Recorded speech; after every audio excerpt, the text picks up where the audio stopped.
Tutankamón no debería ser famoso. Esa es la primera verdad incómoda. Gobernó poco, murió joven y su reinado no dejó grandes conquistas ni monumentos colosales. Y sin embargo, su nombre es uno de los más conocidos de toda la historia humana. No por lo que hizo en vida, sino por lo que ocurrió después de su muerte. Porque Tutankamón no es solo un faraón, es un susurro atrapado en una tumba. Es una advertencia. Es una historia que parece no querer ser contada sin consecuencias. Cuando Tutankamón nació, Egipto estaba enfermo. No era una enfermedad del cuerpo, sino del alma. Su padre, Akenatón, había desafiado a los dioses antiguos. Había roto el equilibrio sagrado y había forzado a todo un imperio a adorar a una sola divinidad. Los templos quedaron vacíos, los rituales silenciados, los sacerdotes humillados. Egipto, una civilización construida sobre el orden cósmico, había sido empujada al borde del caos. En ese mundo fracturado creció Tutankamón, un niño rodeado de intrigas, de miradas que no eran de protección sino de cálculo. Cuando subió al trono, apenas era consciente del peso que le colocaban sobre la cabeza. Un niño coronado faraón, en un país que necesitaba desesperadamente estabilidad. Cambió su nombre, devolvió el culto a Amón, reabrió los templos, restauró los rituales prohibidos. Intentó, a su manera, calmar a los dioses que habían sido ignorados. Pero el daño ya estaba hecho. Y en el antiguo Egipto, cuando el equilibrio se rompe, el precio siempre se paga. Tutankamón enfermó. Su cuerpo estaba marcado desde el nacimiento. Estudios modernos revelan deformidades, huesos frágiles, una salud débil. Caminaba con dificultad. Necesitaba bastones, muchos bastones. Decenas de ellos fueron encontrados en su tumba, como si incluso en la eternidad necesitara apoyo para avanzar. Y aún así, se esperaba de él que fuera un dios viviente. Un cuerpo frágil sosteniendo un poder absoluto. Algo tenía que romperse. Murió joven. Demasiado joven. De forma repentina, sin explicación clara. Y cuando murió no hubo tiempo para honrarlo como a un gran faraón. Su tumba fue improvisada, pequeña, casi indigna. Pero lo que nadie sabía es que esa tumba modesta se convertiría en una trampa perfecta. Un sello intacto, un silencio absoluto, un descanso que duraría más de 3000 años. Durante siglos, ladrones, arqueólogos y aventureros buscaron tumbas reales en el Valle de los Reyes. Todas habían sido saqueadas, todas menos una, la de Tutankamón. Oculta bajo escombros, olvidada por el tiempo, protegida por el azar o por algo más. Porque hay quien dice que Tutankamón no quería ser encontrado. En 1922, Howard Carter rompió ese silencio. Cuando abrió la tumba y la luz penetró por primera vez en miles de años, algo cambió. No solo en la arqueología, sino en la atmósfera misma del lugar. Carter dijo que veía cosas maravillosas, pero quienes estaban allí hablaron de una sensación extraña, de un aire pesado, de un silencio que no era normal. Como si la tumba hubiese estado esperando, y no con buenas intenciones. Poco después comenzaron las muertes. La primera fue la más impactante. Lord Carnarvon, el patrocinador de la excavación, murió poco tiempo después de la apertura de la tumba. Una infección aparentemente trivial. Pero en el momento exacto de su muerte, las luces del Cairo se apagaron, y su perro, a kilómetros de distancia, cayó muerto al mismo tiempo. Coincidencia, dijeron algunos. Advertencia, pensaron otros. Después vinieron más. Miembros del equipo, visitantes, personas relacionadas con la tumba, enfermedades repentinas, accidentes inexplicables, muertes silenciosas. La prensa habló de la maldición del faraón. Se decía que una inscripción advertía que la muerte golpearía a quien perturbara el descanso del rey. Algunos aseguraban haberla visto, otros decían que nunca existió, pero el miedo ya estaba sembrado. Lo inquietante no era solo quién moría, sino cómo. Dolores súbitos, fiebres violentas, caídas fatales. Personas jóvenes, sanas, que simplemente no despertaban. La tumba había sido abierta, pero parecía que algo había salido con ellos. Algo invisible, algo antiguo, algo que no entendía de ciencia moderna ni de explicaciones racionales. Tutankamón, el faraón niño, parecía vengarse desde la eternidad, no con furia, sino con paciencia, como si hubiera esperado miles de años el momento exacto para ser recordado y temido. Los escépticos hablaron de bacterias, de hongos antiguos, de casualidades amplificadas por el sensacionalismo, pero incluso hoy, casi un siglo después, la lista de muertes sigue siendo incómoda. Demasiadas coincidencias. Demasiados silencios. Demasiadas miradas que evitaron volver a abrir tumbas intactas durante años. Y mientras tanto, el rostro dorado de Tutankamón observaba al mundo desde los museos. Tranquilo, inmutable, con esa expresión que no es de paz, sino de vigilancia, como si supiera algo que nosotros no, como si su descanso hubiera sido interrumpido, pero no roto. Tutankamón murió joven, sí, pero nunca se fue. Su nombre volvió del pasado con una fuerza que ningún otro faraón logró, no como héroe, no como conquistador, sino como advertencia. Como recordatorio de que hay lugares que no quieren ser abiertos y reyes que no desean ser despertados. Quizá Tutankamón no fue el faraón más poderoso en vida, pero en la muerte se convirtió en uno de los más temidos. Y tal vez, solo tal vez, la verdadera maldición no fue para quienes abrieron la tumba, sino para el mundo entero, que desde entonces no ha dejado de mirar a Egipto con una mezcla de fascinación y miedo, porque algunas historias, cuando se cuentan, no se quedan en el pasado, se quedan contigo. Cleopatra no fue solo una reina, fue un símbolo.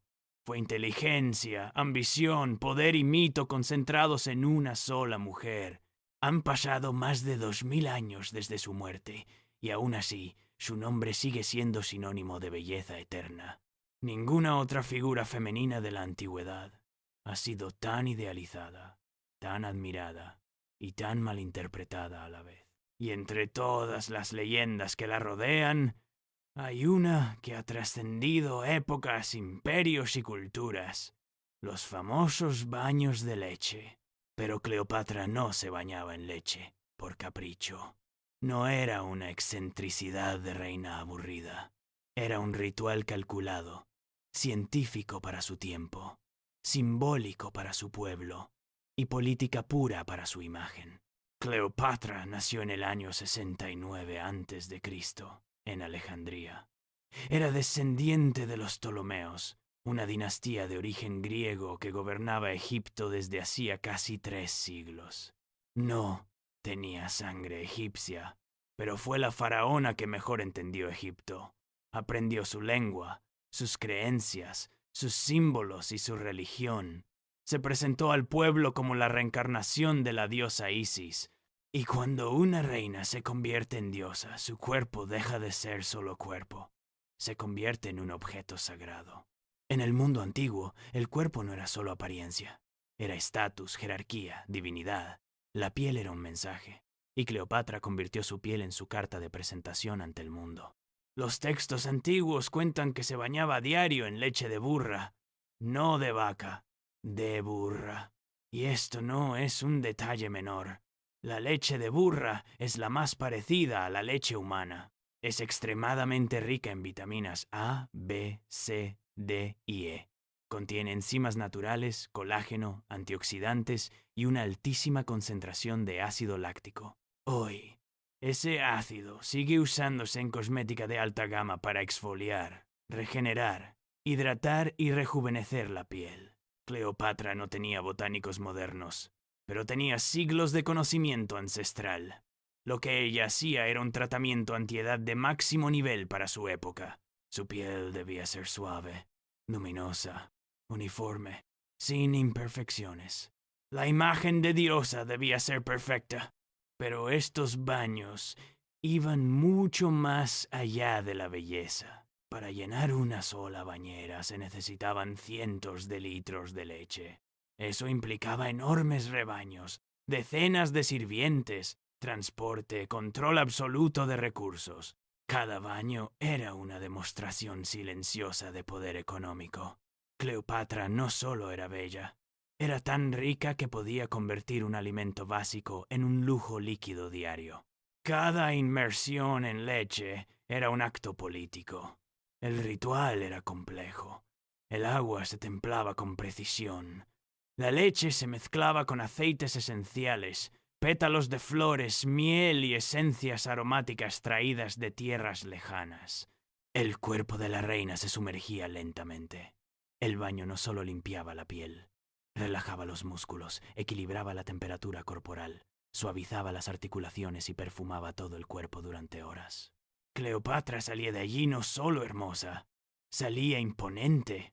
Y esa imagen fue clave cuando se encontró con los hombres más poderosos del mundo. Julio César no cayó por un flechazo juvenil, cayó por una reina perfectamente construida.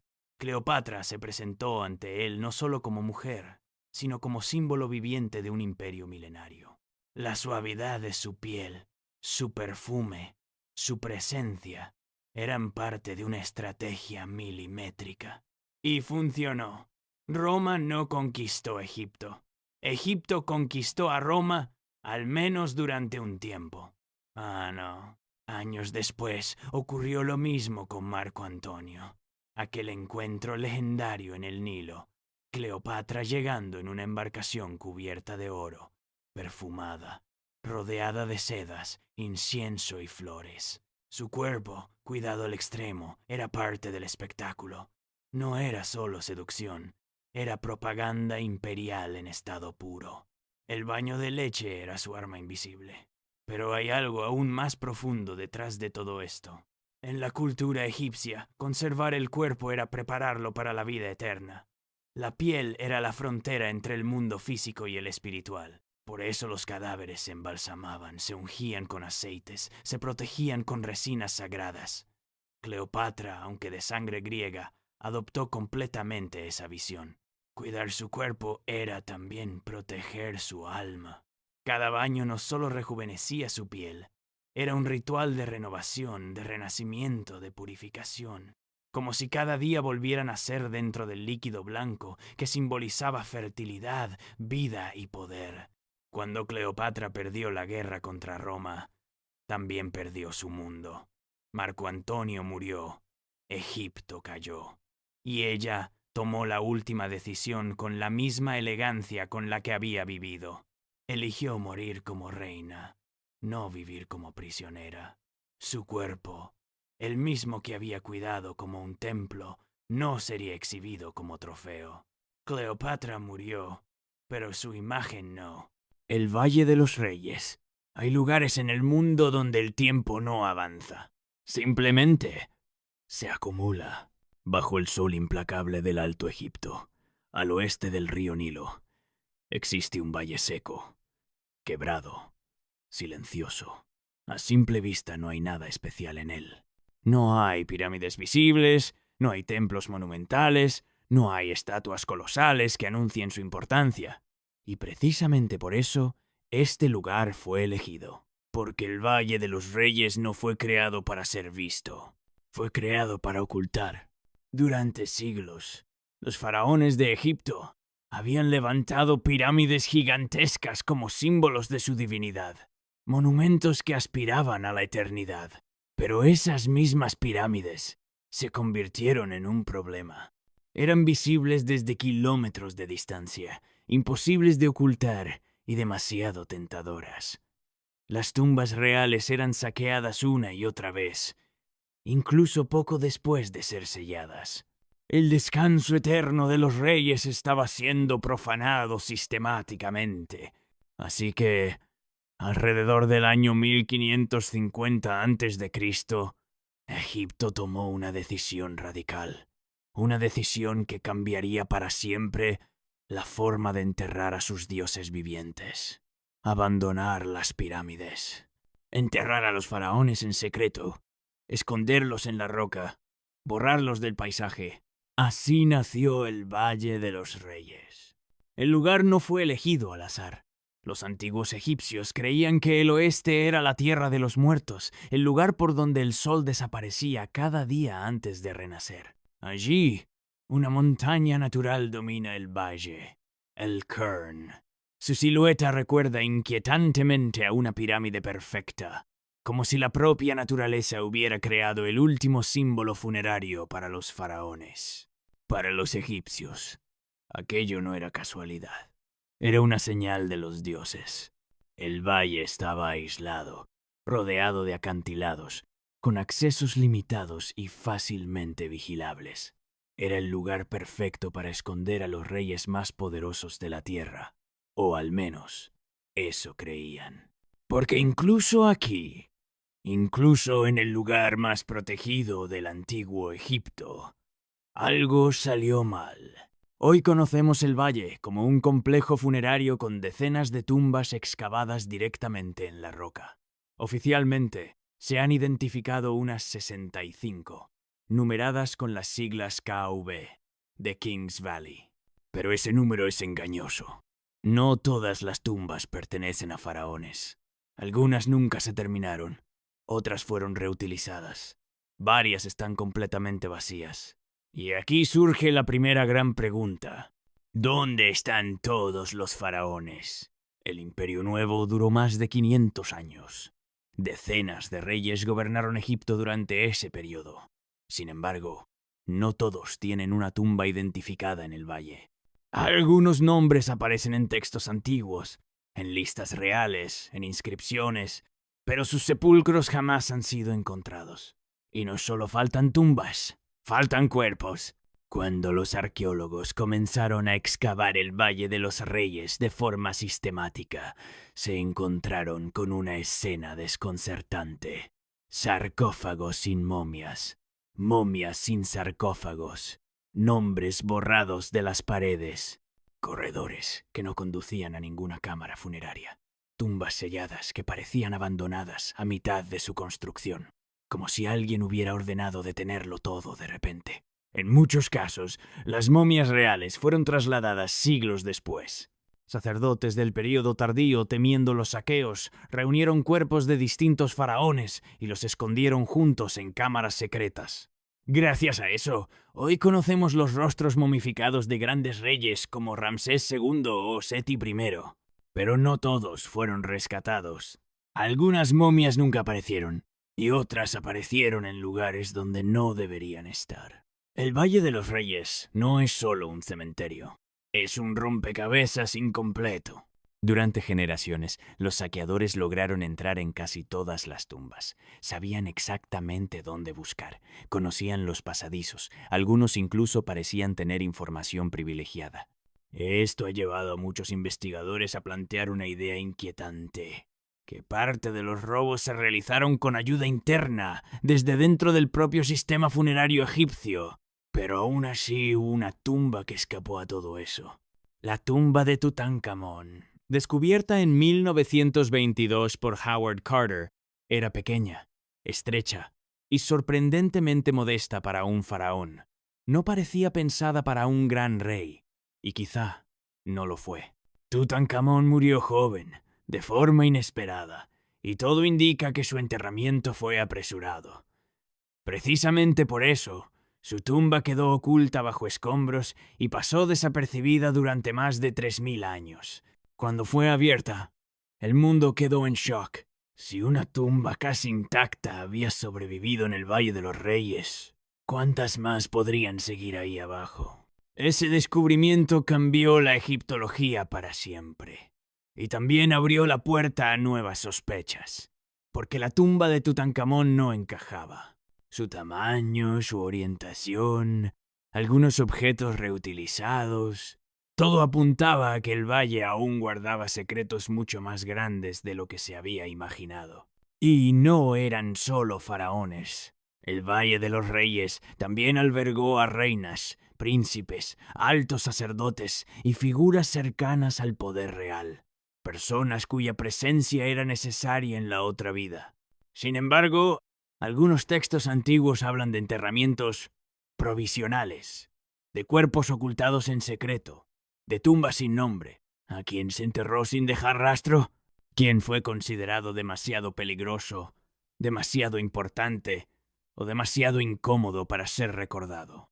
Hoy, tras más de un siglo de excavaciones, se calcula que menos del 40% del valle ha sido explorado a fondo. Grandes zonas permanecen intactas, cubiertas por toneladas de roca y arena. Estudios con radar han detectado anomalías bajo el suelo, huecos, cámaras posibles, estructuras que no aparecen en ningún mapa oficial. El Valle de los Reyes sigue vivo y sigue ocultando algo, porque este lugar no fue diseñado solo para proteger a los muertos, fue diseñado para proteger secretos, y algunos de ellos tal vez nunca debieron ser encontrados. A medida que el Valle de los Reyes fue revelando sus tumbas, también fue dejando claro algo inquietante. No era un lugar terminado, no era un proyecto cerrado. Era un espacio en constante modificación, adaptación y en muchos casos ocultación deliberada. Las tumbas no siguen un patrón fijo. Algunas descienden en largos corredores rectos, otras giran, se quiebran, cambian de dirección sin lógica aparente. Hay cámaras que parecen improvisadas y otras que muestran un nivel de precisión casi obsesivo. Esto no solo responde a cambios arquitectónicos con el paso del tiempo, responde al miedo a ser encontrados. Porque los propios egipcios sabían que el Valle de los Reyes no era invulnerable. Los textos antiguos hablan de robos de tumbas ya en época faraónica. Existen juicios documentados contra saqueadores que confesaron haber profanado sepulcros reales.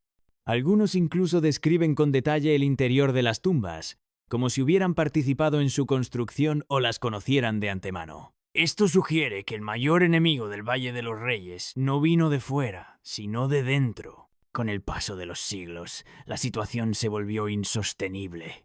Muchas tumbas fueron abiertas, vaciadas y destruidas. Los sacerdotes, desesperados, tomaron una decisión extrema: esconder a los faraones juntos. Así nacieron las llamadas caches reales, escondites secretos donde se ocultaron decenas de momias para protegerlas de la profanación. Gracias a eso, hoy conocemos los restos de algunos de los grandes reyes de Egipto. Pero incluso estas medidas no explican todo, porque hay faraones de los que solo conocemos el nombre. Gobernaron, dejaron huella, fueron adorados y después desaparecieron. No hay tumba, no hay momia, no hay rastro físico, como si hubieran sido borrados. Y eso nos lleva a uno de los mayores misterios del Valle de los Reyes: las tumbas que faltan. Desde hace décadas, arqueólogos y geofísicos han detectado anomalías bajo el suelo del valle, cavidades, cámaras selladas, estructuras que no coinciden con ninguna tumba conocida. Algunas se encuentran cerca de sepulcros ya excavados, otras en zonas que jamás se han tocado. El subsuelo del valle está lleno de vacíos. Y cada vacío plantea una pregunta incómoda. ¿Qué hay ahí abajo? Uno de los nombres que más se repite en estas teorías es el de Nefertiti, reina poderosa, figura central del período de Amarna, desaparecida de los registros de forma repentina. Durante años, se ha especulado con que su tumba podría encontrarse oculta en el Valle de los Reyes, quizá incluso conectada a la de Tutankamón. Algunas exploraciones con radar han detectado lo que podrían ser muros sellados cerca de su tumba, cámaras ocultas, espacios cerrados intencionadamente, pero no es la única. También se habla de tumbas reales nunca terminadas, de sepulcros sellados a propósito para que jamás fueran abiertos, de enterramientos de emergencia durante periodos de crisis política, epidemias o conflictos internos. El Valle de los Reyes no solo fue un lugar de descanso eterno, fue un lugar de decisiones desesperadas. Y luego está el silencio, un silencio que no encaja. Porque a pesar de todo lo descubierto, el valle parece incompleto. Hay zonas enteras sin explorar. Áreas que no se excavan por falta de fondos, por dificultad técnica o por simple prudencia. La roca es inestable, el terreno es traicionero, y cada excavación implica riesgos reales. Pero también hay otra razón. El Valle de los Reyes es incómodo. Cada nuevo hallazgo plantea más preguntas que respuestas. Cada tumba encontrada contradice teorías anteriores. Cada anomalía detectada sugiere que la historia oficial no está cerrada, que Egipto aún no ha contado todo. Porque este valle no solo alberga cuerpos, alberga decisiones políticas, traiciones, cambios de poder, herejías religiosas y borrados deliberados de la historia. Algunos faraones fueron venerados incluso después de morir. Otros fueron odiados. Algunos fueron castigados más allá de la muerte. Borrar un nombre, destruir una tumba, ocultar un cuerpo. Para los egipcios, eso era la peor condena posible. Hoy, miles de turistas caminan por el Valle de los Reyes cada año. Observan las pinturas, leen los nombres, hacen fotos. Pero bajo sus pies, a pocos metros, podrían existir cámaras selladas desde hace más de 3000 años. Habitaciones que nadie ha vuelto a ver. Secretos que nunca se contaron. Y quizá nunca se contarán. Porque el Valle de los Reyes no es solo un lugar arqueológico. Es un archivo incompleto de la historia humana. Un archivo manipulado, fragmentado y, en parte, enterrado a propósito. Los faraones querían la eternidad. Querían vivir para siempre. Pero lo que dejaron fue un valle lleno de preguntas. Un lugar donde cada tumba encontrada confirma que hay otra que falta. Donde cada respuesta abre una nueva duda. Donde la muerte no fue el final, sino el comienzo del misterio. Y mientras el sol sigue cayendo sobre el oeste del Nilo, el Valle de los Reyes permanece ahí, inmóvil, silencioso, observando, esperando, porque algunos secretos no desaparecen. Solo aprenden a esconderse mejor. Horus nació marcado por la tragedia y el destino. Hijo de Isis y Osiris, creció escondido entre los pantanos del delta, donde su madre lo protegía de las constantes emboscadas de Seth. Desde pequeño comprendió que su vida no le pertenecía. Debía vengar a su padre y reclamar un trono usurpado. Su infancia fue un entrenamiento silencioso rodeado de peligros, serpientes venenosas, espíritus hostiles y un mundo que parecía querer borrarlo antes de tiempo. Pero Isis lo fortaleció con magia, con sabiduría y con un propósito inquebrantable. Cuando llegó el momento de enfrentarse a Seth, no fue una lucha simple, sino una guerra cósmica que definió el equilibrio del universo. Los relatos describen combates que hicieron temblar el cielo, transformaciones en animales sagrados, discusiones eternas entre los propios dioses para decidir quién merecía gobernar y heridas tan profundas que marcaron la eternidad. En una de las versiones más antiguas, Horus pierde su ojo izquierdo tras una batalla brutal, pero este es restaurado por Thoth y se convierte en el Ojo de Horus, símbolo de protección, poder y cicatrización espiritual. Cuando finalmente derrota a Seth y recupera el trono, Horus no se convierte solo en rey, sino en un principio universal. Desde ese instante, cada faraón pasa a ser considerado la encarnación viviente de Horus, un gobernante terrenal respaldado por el mismo halcón divino que vigila el cielo sin parpadear. Horus no es solo el heredero del trono, es el guardián del orden, el conquistador del caos y la prueba de que la justicia, por más tiempo que tarde, siempre vuelve a reclamar lo que es suyo. Anubis, antes de que el más allá tuviera un rey, antes de que Osiris reclamara el trono del inframundo, Anubis ya caminaba entre los muertos vigilando cada tumba, cada cuerpo, cada alma que emprendía el viaje hacia la eternidad. Con cabeza de chacal y mirada impenetrable, representaba la frontera misma entre la vida y lo desconocido. Los egipcios no temían a Anubis. Lo respetaban profundamente, porque sabían que sin él, el tránsito al otro mundo sería un caos absoluto. El proceso de momificación que tanto fascinó al mundo moderno nació directamente de sus enseñanzas. Anubis fue quien preparó el cuerpo de Osiris después de su asesinato, y ese acto estableció un ritual sagrado que imitó su labor: purificar el cuerpo, extraer los órganos, cubrirlo con aceites sagrados y envolverlo en vendas que simbolizaban renacimiento. Cada embalsamador humano era una extensión de Anubis, una mano mortal replicando el arte divino que permitía a un alma conservar su identidad más allá de la muerte. Pero su papel más temido y respetado era el de guía en la sala de las dos verdades. Allí Anubis llevaba el corazón del difunto hasta la balanza, donde debía compararse con la pluma de Maat. No era un dios que juzgara por capricho, era un dios que revelaba la verdad sin fallos. Si el corazón pesaba más, la devoradora Amit acababa con el alma sin remordimientos. Si era ligero, el camino hacia la eternidad se abría. Anubis era incorruptible, silencioso, preciso. Un dios que no se imponía por fuerza, sino por la solemnidad absoluta de su deber.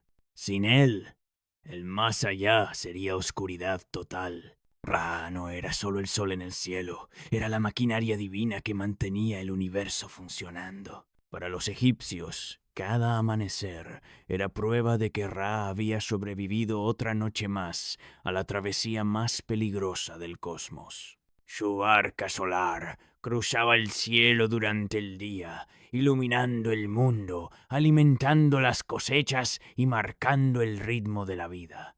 Pero al caer la noche, comenzaba su verdadero desafío. Uno que ningún mortal podía imaginar. Ra descendía al Duat, el inframundo, donde la serpiente Apophis lo esperaba con un único propósito: devorarlo y sumir al universo en un caos eterno. Las batallas nocturnas entre Ra y Apophis eran épicas, llenas de fuerzas primordiales, chocando en un océano de sombras. Dioses como Seth o Bastet acompañaban a Ra y defendían su barca contra criaturas abisales que intentaban destruirla. Los sacerdotes en la tierra entonaban himnos para fortalecerlo, conscientes de que cada palabra pronunciada podía ayudar a vencer la oscuridad. El amanecer, por rutinario que parezca, era para los egipcios un acontecimiento milagroso, un recordatorio de que Ra había triunfado una vez más.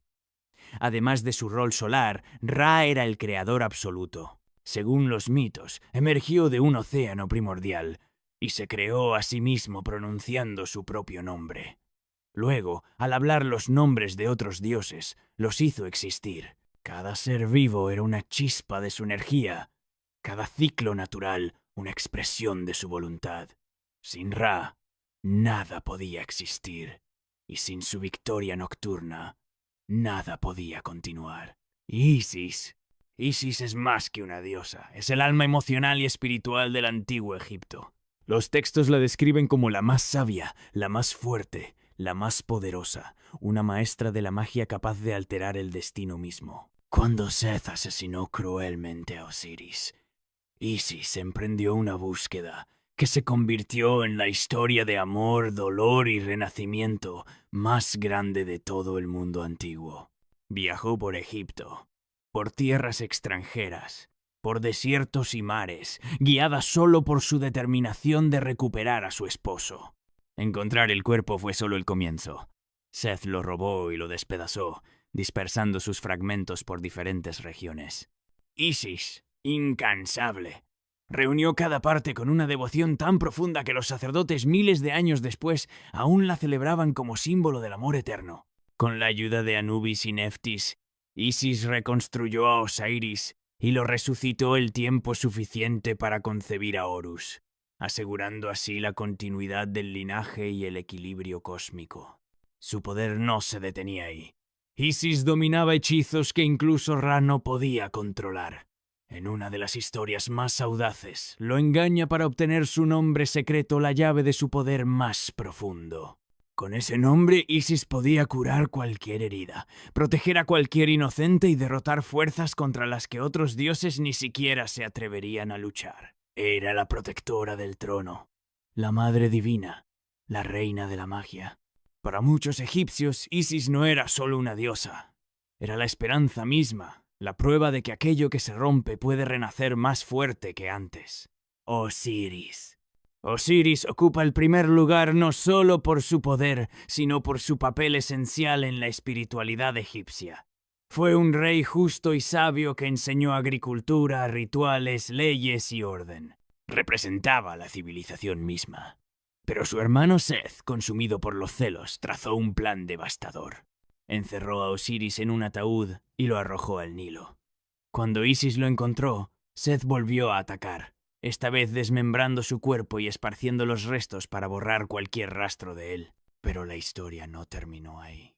Isis, con una devoción imposible de describir, reunió cada fragmento y permitió que Osiris renaciera. Sin embargo, este renacimiento no lo trajo de vuelta al mundo de los vivos. Osiris despertó para ocupar un nuevo trono, el del más allá. Se convirtió en el juez supremo de los muertos, en la figura que determinaba si un alma merecía la eternidad o debía desaparecer para siempre. Su reinado en el otro mundo no era un castigo, era una ascensión. Osiris simbolizaba el ciclo eterno de muerte y renacimiento, la promesa de continuidad que definió toda la religión egipcia. Gracias a él, los egipcios no veían la muerte como un final, sino como una transición hacia otro reino. Sin Osiris, no existiría la esperanza del más allá, ni los rituales funerarios, ni la idea de justicia divina. Era el pilar espiritual del antiguo Egipto, y la prueba absoluta de que la vida puede florecer incluso después de la destrucción más brutal. El antiguo Egipto, una civilización que nació, creció y floreció durante más de 30 siglos. Una cultura tan avanzada que aún hoy nos sorprende. Una historia escrita en piedra, arena y eternidad. Este documental explora su origen, su poder, su religión, su sabiduría, y su caída. Un viaje profundo al corazón del Nilo. Un viaje que comienza, en el principio de todo. El paisaje egipcio era extremo. Dunas infinitas. Montañas áridas.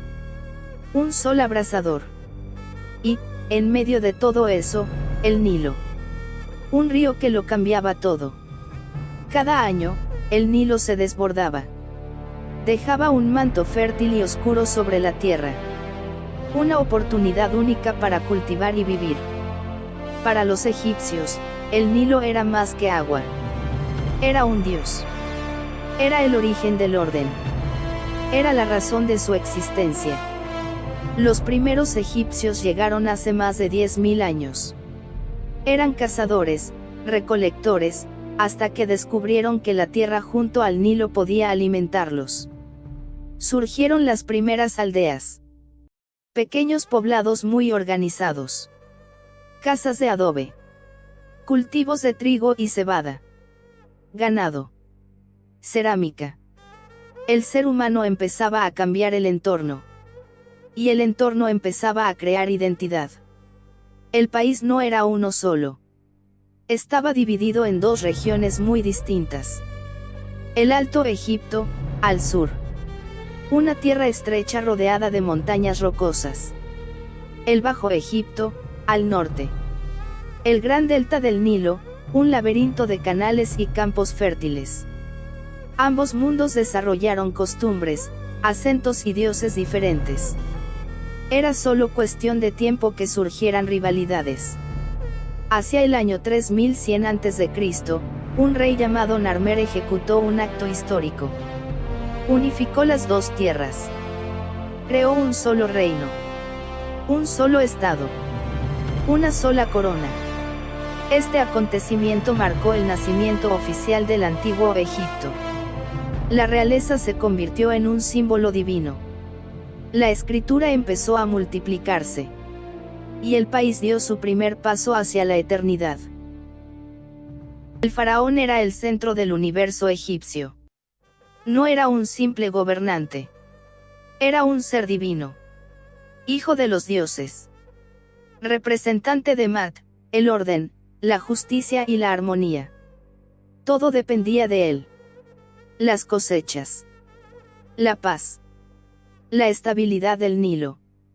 El equilibrio del cosmos.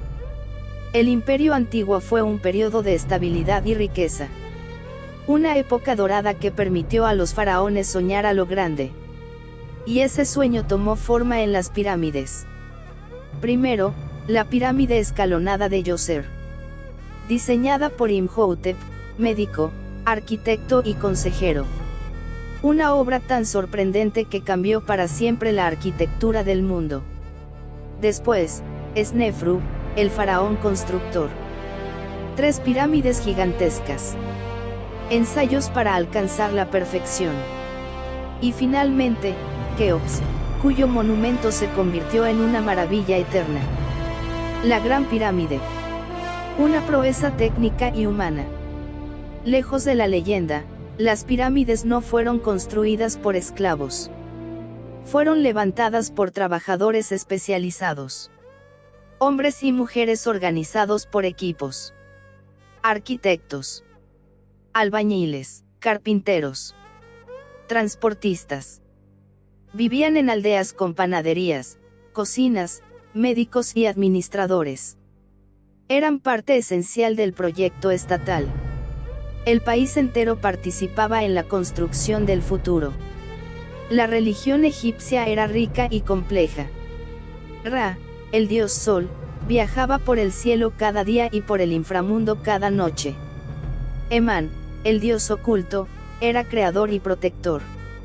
Osiris, rey del más allá, simbolizaba la resurrección.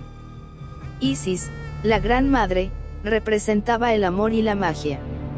Horus, el halcón celestial, era el heredero eterno. Set, señor del caos, encarnaba la destrucción necesaria. Cada mito tenía un propósito. Cada dios, un papel en el equilibrio universal. Para los egipcios, morir no era desaparecer. Era cambiar de estado. Era pasar a otra forma de vida. Pero ese viaje era peligroso. Lleno de obstáculos. Y solo se podía superar con preparación. Así nació la momificación. El proceso era largo. Complicado. Simbólico. Primero, se extraían los órganos y se colocaban en vasos canopos.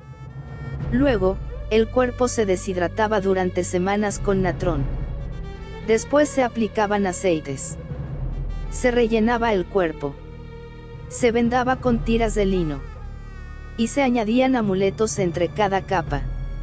El rostro se cubría con una máscara. Y el cuerpo se colocaba en un sarcófago decorado. El objetivo era uno: preservar la identidad del difunto para toda la eternidad. El difunto no caminaba solo. El libro de los muertos era un manual para su viaje. Una colección de plegarias, hechizos y consejos. Allí se explicaba cómo enfrentar a los demonios del inframundo. Cómo cruzar el río de la oscuridad. Y, sobre todo, cómo presentarse ante el tribunal de Osiris. El corazón del difunto era colocado en una balanza. En el otro platillo, la pluma de Mat. Si el corazón era puro, el alma renacía. Si no, era devorada para siempre. Tras siglos de esplendor, Egipto sufrió una crisis profunda. Las crecidas del Nilo fallaron. La economía se hundió. El poder central se debilitó. Los gobernadores locales se hicieron más fuertes. Y el país se fragmentó. Pero la historia egipcia nunca se detuvo. El Imperio Medio fue una época de recuperación y esplendor. Los faraones reorganizaron las provincias. Reactivaron la agricultura. Restauraron templos y fortalezas. La literatura alcanzó un nivel nunca visto. Los relatos, poemas y enseñanzas se convirtieron en una joya cultural. Egipto renacía. Una nueva amenaza llegó desde Asia: los hicsos. Introdujeron el caballo. El carro de guerra. Nuevas armas. Gobernaron parte de Egipto durante décadas. Pero sus días estaban contados. Los príncipes de Tebas, liderados por Amose, expulsaron a los invasores. Y comenzó la etapa más gloriosa de Egipto. El Imperio Nuevo fue la etapa de máxima grandeza. Un Egipto rico, guerrero y expansivo. Hatshepsut, la faraona inmortal. Gobernó con sabiduría. Impulsó el comercio internacional. Decoró templos. Y construyó uno de los monumentos más hermosos del país. Tutmosis III, el estratega. Convirtió a Egipto en una potencia militar. Dirigió campañas victoriosas. Extendió las fronteras como ningún otro faraón. Akenatón instauró el culto a un solo dios, Atón. Una audacia sin precedentes. Una revolución que dividió al país. Nefertiti, su reina, fue su gran aliada. Una mujer poderosa que dejó un legado enigmático. Tutankamón, el joven restaurador. Accedió al trono siendo un niño. Restauró los antiguos cultos. Y murió joven. Su tumba intacta, descubierta en el siglo XX, devolvió al mundo la pasión por Egipto. Ramsés II, el Grande. Un faraón legendario. Guerrero en Cádiz. Constructor incansable. Padre de más de 100 hijos. Su templo de Abu Simbel sigue siendo un desafío al tiempo. Karnak, ciudad de los dioses. Luxor, templo de coronaciones. Edfu, dedicado a Horus. Philae, santuario de Isis. Abu Simbel, monumento al poder real. Cada muro, cada sala, cada relieve, cuenta una historia sagrada. Más allá de los palacios, vivían millones de personas. Campesinos que dependían del Nilo. Artesanos de precisión extraordinaria. Escribas capaces de convertir palabras en arte. Soldados que defendían las fronteras. Comerciantes que viajaban por todo el Mediterráneo. La vida era sencilla, pero profundamente conectada con los dioses. Los egipcios desarrollaron avanzados conocimientos. Medicina basada en plantas y cirugía básica. Astronomía para medir los años. Matemáticas para construir templos perfectos. Ingeniería hidráulica para controlar el Nilo. Calendarios precisos. Y una escritura compleja, los jeroglíficos. El poder se fragmentó. Los sacerdotes de Amón se hicieron demasiado fuertes. Los faraones perdieron autoridad. Egipto se debilitó. Con el tiempo, Egipto fue conquistado. Primero por los libios. Luego por los nubios. Después por los asirios. Más tarde por los persas. Y finalmente, por los romanos. En el año 30 a.C., murió Cleopatra VII. La última faraona. Con ella terminó la historia política de Egipto. El antiguo Egipto no es solo una civilización del pasado. Es un monumento al ingenio humano. Un recordatorio de que el tiempo puede borrar imperios, pero no los sueños. Sus templos siguen en pie. Sus momias siguen intactas. Y su historia sigue inspirando a millones. El reino desapareció, pero su espíritu permanece. En cada descubrimiento. En cada jeroglífico. En cada mirada al desierto.